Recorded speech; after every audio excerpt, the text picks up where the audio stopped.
How to log out of Gmail account on iPhone. To get started, first of all go ahead and open up the Gmail application on your phone. You will be directed to your primary inbox. Now, just tap on your profile icon in the top right corner. This will open up a new menu that displays all the Google accounts currently signed in. From this menu, on the bottom of the screen find and select the Manage Account on this device option.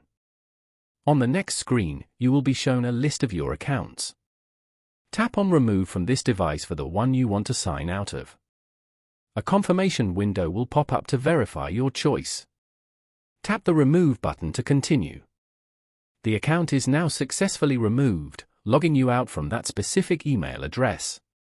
Following these instructions, you can easily log out of Gmail account on an iPhone. Thank you for watching.